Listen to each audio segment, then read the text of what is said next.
ओम शांति। ब्रह्म मुहूर्त सुबह 3:30 से 4:45 के बीच में परमपिता परमात्मा का साक्षात्कार कैसे होता है।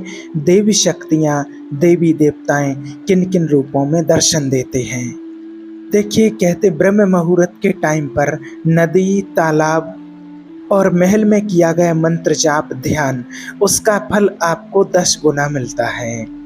और उसी प्रकार से पहाड़ों में किया गया मंत्र जाप, उसी ब्रह्म मुहूर्त में अगर पहाड़ों पर जो ऋषि मुनि तपस्वी जो तपस्या करते हैं, साधना करते हैं, तो वही मंत्र जाप वो वहाँ करते हैं, तो उसका उनको फल 100 गुना मिलता है। और किसी देवालय में देव स्थान पर ब्रह्म मुहूर्त के टाइम पर किया गया मंत्र जाप, उसका फल आपको कई गुना, हजारों गुना प्राप्त होता है। और उसी प्रकार से पूर्णिमा, अमावस्या, चौदस, किसी जयंती, होली या दीपावली पर किया गया जो मंत्र जाप होता है, जो भक्ति मार्ग में विशेष दिन मानते हैं इनके लिए, और इस टाइम पर कहते हैं कि इसका फल बहुत अधिक मिलता है। और उसी प्रकार से जो जाप करते हैं वही फल मिलता है आपको ब्रह्म मुहूर्त में, जो ब्रह्म मुहूर्त में आप भगवान का ध्यान करते हैं, जाप करते हैं। ब्रह्म मुहूर्त के लिए कोई ऐसा समय नहीं रखा गया है जिसमें कोई जयंती हो, चौदस हो, अमावस्या हो, कोई विशेष दिन हो, ऐसा समय नहीं रखा गया है। ब्रह्म मुहूर्त का जो समय होता है वो रोज ही होता है। और ब्रह्म मुहूर्त का जो समय होता है वो सुबह 3:30 से और 4:45 के बीच का जो समय होता है, उसको ब्रह्म मुहूर्त का समय कहा जाता है। लेकिन अधिकतर लोगों को ब्रह्म मुहूर्त के बारे में ज़्यादा लोगों को पता नहीं होता है, इसलिए 3:30 से 4:45 के बीच का समय जो आपको बता रहे हैं, जो देवी देवताओं के अनुसार, परमात्मा की श्रीमत के अनुसार जो समय होता है, वो 3:30 से 4:45 के बीच का जो समय ब्रह्म मुहूर्त का समय होता है। वो अधिकतर लोगों को ब्रह्म मुहूर्त के समय की जानकारी नहीं होती है कि इतना महत्वपूर्ण क्यों है। और बहुत सारे लोग आलस कर जाते हैं, जो अपने साधक होते हैं, जिन्होंने इस समय के महत्व को समझ लिया, जिसने परमात्मा के ज्ञान को जान लिया, परमात्मा को पहचान लिया, और परमात्मा ने जो इस समय का महत्व बताया है, उस समय को महत्व को समझ लिया है, वो कभी आलस नहीं करते हैं। वो साधक, वो परमात्मा के बच्चे, वो ज्ञानी आत्माएं, देव आत्माएं, महान आत्माएं ब्रह्म मुहूर्त में उठ करके 3 से 3:30 के बीच उठ करके, और वो 4:45 बजे तक परमात्मा का ध्यान करते हैं, साधना करते हैं, नाम जप करते हैं। उन आत्माओं की एक दिन की भी ब्रह्म मुहूर्त की साधना मिस नहीं होती है। जिन आत्माओं को इस समय के रहस्य का पता चल गया है, उसको अमृत बेला भी कहा गया है, क्योंकि उस टाइम पर स्वयं परमात्मा अमृत का पान कराते हैं सभी आत्माओं के लिए।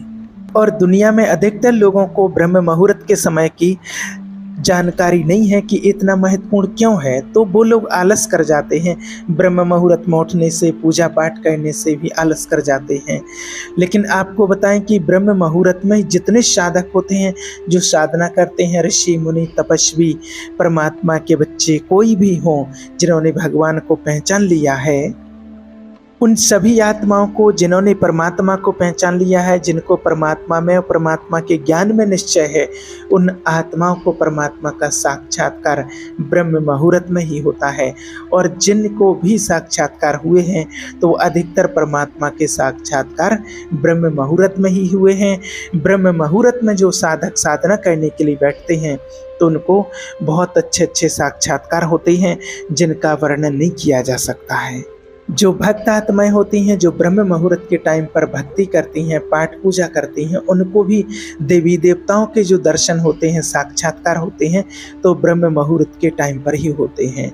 कितने ऐसे ऋषि मुनि हुए हैं जो साधना करते हैं, उनको जब साक्षात्कार हुआ है, किसी घोड़े की सवारी पर कोई देवी देवता दिखे हैं, उनके दर्शन हुए हैं, सपने में आए हैं, तो वो ब्रह्म मुहूर्त के टाइम पर ही ऐसा होता है। अधिकतर सभी साधकों में ये पाया गया है, भक्तात्माओं में भी, कि ब्रह्म मुहूर्त में ही उनको अधिकतर दर्शन होते हैं अपने इष्ट देव के, जिसको मानने वाली वो आत्माएं होती हैं। और एक चीज़ और आपको बता दें कि ब्रह्म मुहूर्त के टाइम पर जो सपने आपको दिखाई देते हैं, आपको परमात्मा का साक्षात्कार हो रहा है, किसी देवी देवताओं के दर्शन हो रहे हैं, देवी देवताएं कुछ प्रदान कर रहे हैं, तो वो सत्य होने की अधिकतर उसमें संभावना रहती है। आने वाला जो समय होता है उसमें वो सपने सत्य होते हैं।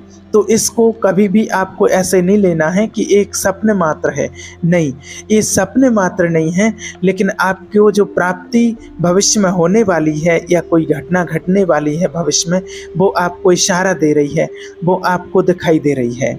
और हमारे बूढ़े बुजुर्ग लोग भी कहते थे, घर में हम सभी सुनते आए हैं कि सुबह सुबह का जो सपना होता है वो सही होता है, वो सत्य होता है। तो जो सुबह का जो अर्थ है वो ब्रह्म मुहूर्त का है, लेकिन ब्रह्म मुहूर्त का ना तो नाम ना समय किसी को पता नहीं होता है, इसलिए अपनी इच्छानुसार जैसा होता है सो कर लेते हैं। और ब्रह्म मुहूर्त में देखिए, परमात्मा, देवी शक्तियाँ, सभी देव शक्तियों का इस सृष्टि पर आगमन होता है। और जितने मंदिर होते हैं उन सभी मंदिरों के अधिकतर पट खुल जाते हैं ब्रह्म मुहूर्त में, और वहाँ पर फिर देव शक्तियाँ विराजमान होती हैं। और फिर महापर्व की इस पूजा का फल आपको बहुत जल्दी प्राप्त होता है। वो देवी शक्तियाँ बहुत जल्दी जागृत होती हैं। जो आत्माएं परमात्मा को याद करती हैं, ध्यान करते, वो तो रोज करते ही हैं अपने नियम से, लेकिन जो भक्त आत्माएं हैं, अगर वो सुबह ब्रह्म मुहूर्त के टाइम पर अगर मंत्रों का जाप करें, देवी देवताओं को पूजा करें, अगर आप भक्ति करते हैं, भगवान की पूजा करते हैं, मंत्र जाप करते हैं, हवन करते हैं ब्रह्म मुहूर्त में, तो उसका फल आपको कितने जन्मों तक मिलता है। क्योंकि जो देव शक्तियाँ हैं, कहते हैं कि वो देव शक्तियाँ ब्रह्मांड से ऊर्जा बरसती है इस धरती पर, वो परमात्मा अपनी पावरफुल शक्तियाँ, पावरफुल किरणें इस सृष्टि पर ब्रह्म मुहूर्त के टाइम पर ही डालते हैं। और परमात्मा की उस पावरफुल एनर्जी, पावरफुल शक्ति को प्राप्त करने के लिए जितने भी साधक होती हैं, जितने भी साधना करने वाली आत्माएं होती हैं, परमात्मा को याद करने वाले सभी बाबा के बच्चे होते हैं, वो ब्रह्म मुहूर्त में ही जाग करके और भगवान का ध्यान करते हैं। या जो भक्त आत्माएं होती हैं तो वो भक्ति भी ब्रह्म मुहूर्त के टाइम पर ही करती हैं। और आपके अंदर जब ब्रह्म मुहूर्त में आप उठ करके भगवान का ध्यान करते हैं, पाठ पूजा करते हैं, मंत्रों का जाप करते हैं, तो ऐसा करने से आपकी ऊर्जा ब्रह्मांडी ऊर्जा से मिल जाती है।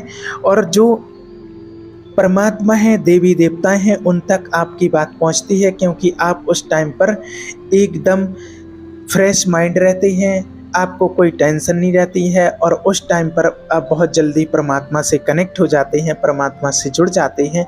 उस टाइम पर आप परमात्मा से जैसे बहुत सारे अनुभव ले रहे होते हैं, बहुत सारी शक्तियाँ देव शक्तियों से प्राप्त कर रहे होते हैं। और जब ब्रह्म मुहूर्त के टाइम पर आप परमात्मा का ध्यान करते हैं तो परमात्मा की शक्तियाँ, देव शक्तियाँ आपकी ओर ऑटोमेटिक खिंचे हुए चली आती हैं।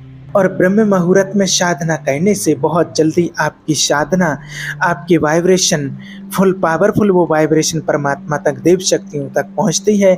और फिर उनसे रिटर्न में भी हमें देव शक्तियों की प्राप्ति होती है। ब्रह्म मुहूर्त में बहुत ही कम लोग उठते हैं, और जो साधक होते हैं वो तो सभी उठते हैं, लेकिन भक्ति में जो पूजा पाठ करते हैं वो बहुत कम आत्माएं उठती हैं। और वो आलस के कारण आलस कर जाते हैं, इसलिए वो उस टाइम पर पाठ पूजा नहीं कर पाते हैं, क्योंकि उनका मन के, अपने मन के ऊपर नियंत्रण नहीं होता है, मन पर उनका नियंत्रण नहीं रहता है। तो मन को कैसे कंट्रोल करना है, कैसे नियंत्रण रखना है, इसके ऊपर बहुत वीडियो बनाए हैं, आप उसको देख सकते हैं, वो बहुत महत्वपूर्ण हैं। मन को नियंत्रण कैसे कर सकते हैं, इसके लिए वीडियो बनाया है। जो लोग कहते हैं कि मन हमारे कंट्रोल में नहीं होता है, पूजा पाठ करने को मन नहीं करता है, ध्यान में बैठने को मन नहीं करता है, परमात्मा को याद करने में मन नहीं लगता है, मन नहीं करता है, बस 10-5 मिनट बैठते हैं, बाबा को याद करते हैं, फिर मन भटक जाता है या मन नहीं लगता है किसी कारण से, तो आप वो वीडियो देख सकते हैं, उससे आपको बहुत लाभ मिलेगा। तो ब्रह्म मुहूर्त का जो समय है, जिसको अमृत बेला भी कहा गया है, अमृत बेला इसलिए क्योंकि ब्रह्म मुहूर्त में वायु एकदम शुद्ध होती है और वातावरण एकदम शुद्ध होता है, एकदम अमृत की तरह उस टाइम पर आत्माएं पान करती हैं, क्योंकि पवित्र आत्मा ही सिर्फ उस टाइम पर जागती हैं। बाकी अपवित्र पतित आत्माएं उस टाइम पर, पाप करने वाली जो आत्माएं होती हैं वो आत्माएं सो जाती हैं। और जो शुद्ध वायुमंडल होता है, शुद्ध वायु होती है ब्रह्म मुहूर्त के टाइम पर, और वो ऊर्जा, वो वायु हमारे शरीर में जाती है। आपके शरीर में जाकर के वो वायु, शुद्ध वायु आपके शरीर में शुद्धि प्रदान करती है। तो इसलिए इसको अमृत वेला कहा गया है। और अमृत वेला इससे भी कहा जाता है कि जो ब्रह्मांडीय ऊर्जा होती है, ईश्वरीय ऊर्जा होती है, वो हमें प्रेरित करती है और वो हमारी आत्मिक ऊर्जा को शुद्ध करती है, पवित्र करती है, आत्मा को पवित्र करती है और हमारे आत्मिक प्रकाश को बढ़ाती है, आत्मिक उन्नति के लिए हमें प्रेरित करती है कि आप बहुत आगे बढ़ो और आपका जो ऑरा है वो बहुत मजबूत बन जाए। अब ऑरा क्या होता है, देखिए, जो लोग ब्रह्म मुहूर्त में उठते हैं, जिनकी नींद 3 से पौने 5 के बीच में या 3:30 से पौने 5 के बीच में जो जिनकी नींद खुल जाती है वो उठ जाते हैं, तो उनका जो ऑरा होता है वो अपने आप तेजस्वी बनता चला जाता है, ऑटोमेटिक। आप ध्यान देना, जो लोग ब्रह्म मुहूर्त में उठते हैं उनके शरीर में बहुत ही कम, कभी भी, बहुत कम नहीं, कभी भी उनके शरीर में प्रेत बाधाएं कोई भी प्रवेश नहीं कर सकती हैं। जो आत्माएं ब्रह्म मुहूर्त में भगवान का ध्यान करती हैं, प्रेत बाधाएं जो होती हैं, कोई समस्या जो परिस्थिति आती हैं, उनके शरीर में प्रवेश करती हैं, जिनका ऑरा शून्य होता है, बहुत कम होता है। ऑरा का मतलब जो होता है, ऑरा का मतलब क्या होता है कि देखिए, जैसे आग जल रही है, अब आग में कोई भी चीज़ जाएगी तो वो जल जाएगी या उस आग में प्रवेश नहीं कर पाएगी। अगर मान लीजिए आपके शरीर में कोई, आपके घर में कोई ऐसा दरवाज़ा होता है और एक ही दरवाज़ा है और उसमें आग लगी है, और उस दरवाजे पर जब आग लगी है, जब कोई घुसने की कोशिश करेगा तो वो आग उसको जला देगी, उसको भस्म कर देगी। तो वही होता है शैम।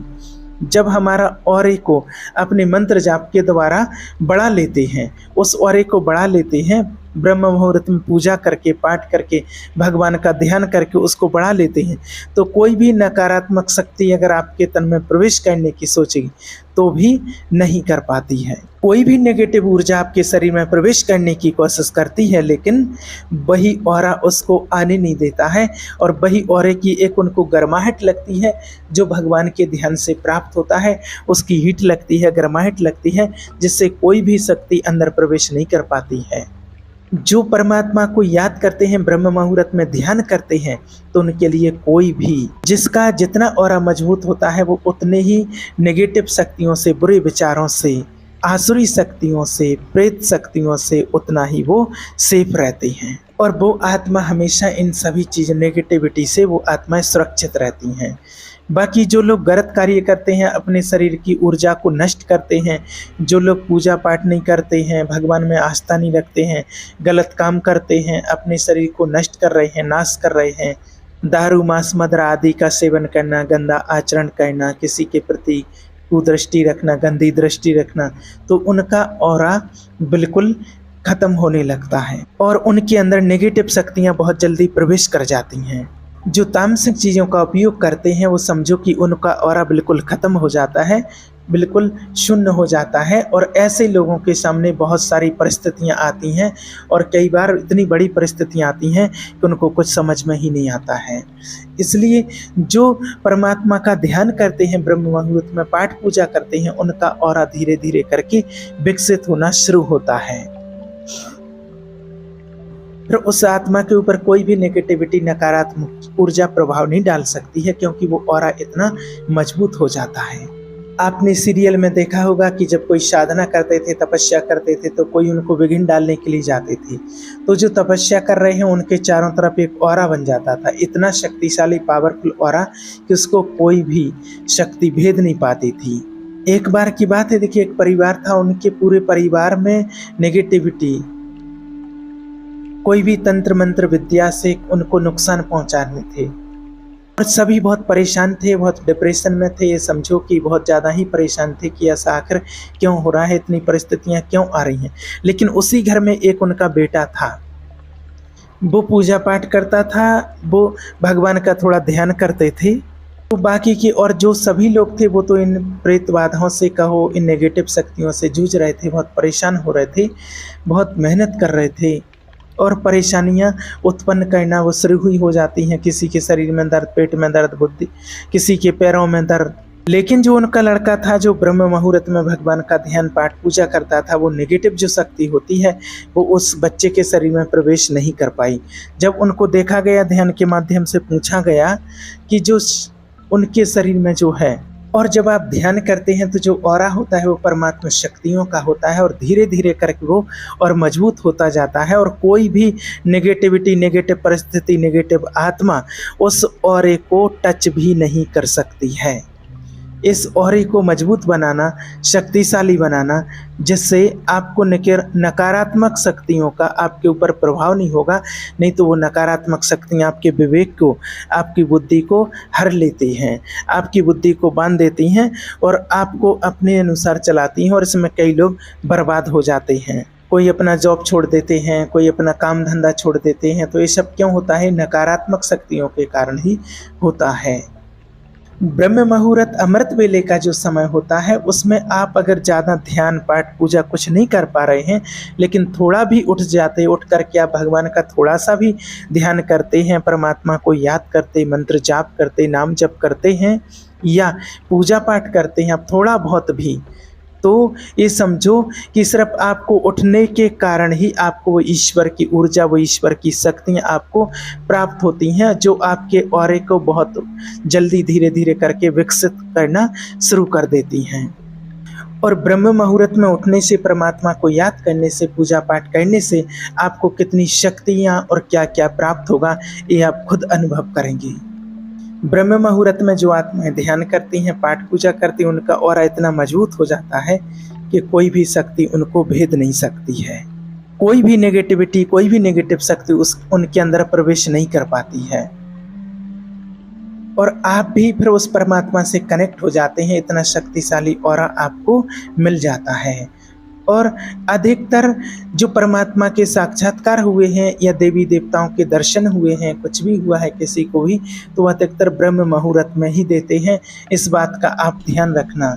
अगर किसी को दर्शन साक्षात्कार हुआ है, किसी देवी देवताओं ने प्रसन्न होकर के उनको साक्षात्कार कराया है, दर्शन दिए हैं, या परमात्मा का साक्षात्कार हुआ है उनको, तो वो सिर्फ ब्रह्म मुहूर्त में ही हुए हैं। ब्रह्म मुहूर्त में ही इस बात को आजमा लेना और देख लेना। इसलिए ब्रह्म मुहूर्त में उठ करके आप परमात्मा को ध्यान जरूर करें, याद जरूर करें, मेडिटेशन करें। और आप ब्रह्म मुहूर्त में उठ करके जो मेडिटेशन नहीं कर पाते हैं तो वो भगवान के मंदिर के पट खोलें, परमात्मा को इसलिए ब्रह्म मुहूर्त में आप ध्यान जरूर करें, परमात्मा का पाठ पूजा करें। और ब्रह्म मुहूर्त में उठने से छोटी मोटी बहुत सारी परेशानियां तो आपकी ऐसे ही खत्म हो जाती हैं। शारीरिक रूप से आप मजबूत हो जाते हैं, शुद्ध बन जाते हैं, पावरफुल बन जाते हैं। कोई भी नकारात्मक शक्ति आपके अंदर प्रवेश नहीं कर सकती है और आपके जो संकल्प होते हैं, जो मन की बात होती है, वो परमात्मा तक आपकी बात पहुंचने लगती है, देवी देवताओं तक पहुंचने लगती है और आप परमात्मा से कनेक्ट हो जाते हैं और आपका ऑरा धीरे धीरे करके बढ़ने लगता है। और फिर आप जिस इष्ट देव के प्रति भावना रखते हैं, उनके दर्शन होना, उनकी दृष्टि मिलना, कृपा मिलना आपके लिए शुरू हो जाता है। ये आपको खुद अनुभव होगा। ओम शांति।